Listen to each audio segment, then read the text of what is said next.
आते हैं ये सारे क्वेश्चन। अब जो क्वेश्चन है वो एमसी पर है। MC means menstrual cycle. आप ये कहोगे सर मेंस्ट्रुअल साइकिल होता क्या है? बेटा मेंस्ट्रुअल साइकिल बहुत सिंपल सी बात है कि ओवरी में कुछ चेंजेस होते हैं हर महीने एंडोमेट्रियम में कुछ चेंजेस होते हैं, ओवरी में ओवा बनता है, एंडोमेट्रियम थिक होती है, थिन होती है। तो ये जो चेंजेस होते हैं इन चेंजेस को हम मेंस्ट्रुअल साइकिल बोलते हैं।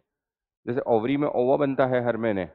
अब हर फर्टिलाइजेशन तो हमेशा होता नहीं है, क्योंकि जीवन में हम दो हमारे दो या हम दो हमारा एक, तो जीवन में प्रेगनेंसी तो जीवन में एक या दो बार आती है।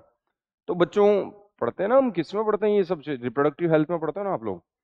बेटा हम ये कहें कि भाई जो है ज्यादातर तो क्या होता है, हर महीने ओवा सेकेंडरी ओसाइट ओवा बनता है और वो बाहर निकल जाता है ना। मतलब सिमरन बनी और वो बाहर चली गई। अच्छा, बाहर सिमरन को जो है वो कौन भेजता है, ये पिछले क्वेश्चन में हम देख लेते हैं।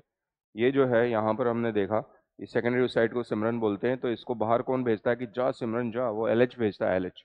सिमरन कहेगी कि नहीं, वहाँ राज तो आता ही नहीं है, स्पर्म तो आता ही नहीं, कि कोई बात नहीं तेरा काम है जाना।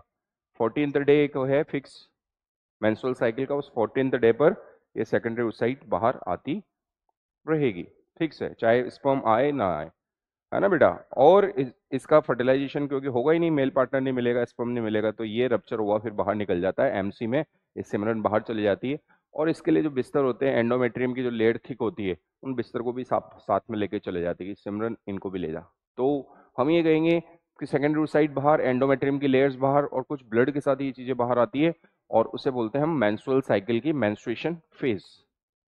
आपने पढ़ा होगा क्लास में डिटेल से ये सब चीजें बेटा, पढ़ते हैं हम इन सब चीजों को। और चीजों में अगर कहानियां हम शामिल करते हैं या कोई जो है कोई भी, है ना, हीरो हीरोइन कुछ भी हम शामिल करें, हमारा मकसद होना चाहिए सिर्फ और सिर्फ लर्न करना, याद करना, बस। तो मेरी भावनाएं आपको समझ में आ गई होगी अभी। तो क्वेश्चन पे आते हैं हम वापस, क्वेश्चन पे आते हैं बेटा। तो हम ये कहेंगे मेंस्ट्रुअल साइकिल का जो है वो क्वेश्चन है, तो मेंस्ट्रुअल साइकिल आप जानते हो कि हर महीने ओवरी में ओवा बनना, क्योंकि ये इसलिए बता रहा हूँ कि आगे जितने भी क्वेश्चन है कॉन्सेप्ट काम में आगे। ओवरी में ओवा का बनना और एंडोमेट्रियम की लेयर का थिक होना। ओवा काम में नहीं आएगा तो ओवा भी बाहर, एंडोमेट्रियम की लेयर भी बाहर, उसको ब्लीडिंग फेज बोलते हैं, आप मेंस्ट्रुएशन फेज बोलते हैं।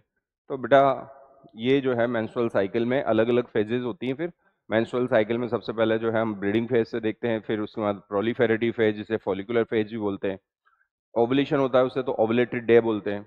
उसके बाद जो होता है वो सेक्रेटरी फेज बोलते हैं आप, या फिर उसे जो है सेक्रेटरी फेज को आप ल्यूटियल फेज भी बोलते हैं। तो 3 फेजेस होती है उसके अंदर। ये पूछ रहा है किसकी?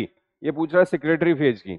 अब सेक्रेटरी फेज की पूछ रहा है तो सेक्रेटरी फेज कितने दिन की होगी भाई? 3 to 5 days की। तो ब्लीडिंग फेज 3 से 5 दिन की ब्लीडिंग फेज होती है।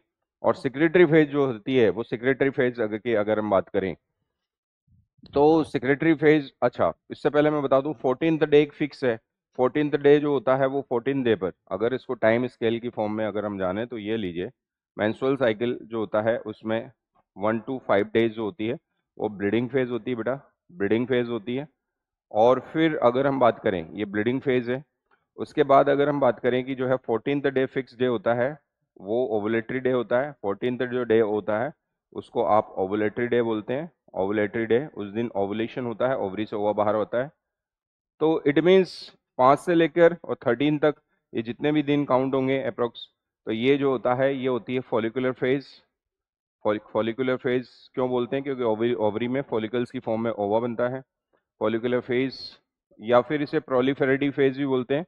आप ये कहोगे सर प्रोलिफेरेटिव फेज क्यों बोलते हैं? प्रोलिफेरेशन होता है, एंडोमेट्रियम थिक होती है, तो प्रोलिफेरेटिव फेज भी बोलते हैं इसको।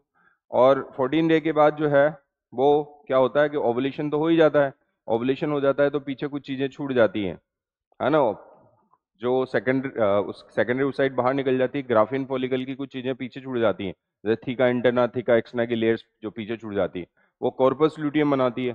तो कॉर्पस ल्यूटियम बनती है तो वो प्रोजेस्टेरोन का सिक्रेशन करता है, सिक्रेटरी फेज। और सिक्रेटरी जो है वो फेज भी बोलते हैं इसको। या फिर अगर हम बात करें, कॉर्पस ल्यूटियम बनती है, ल्यूटियल फेज भी बोलते हैं इसको, ल्यूटियल फेज भी बोलते हैं बेटा, ल्यूटियल फेज भी बोलते हैं।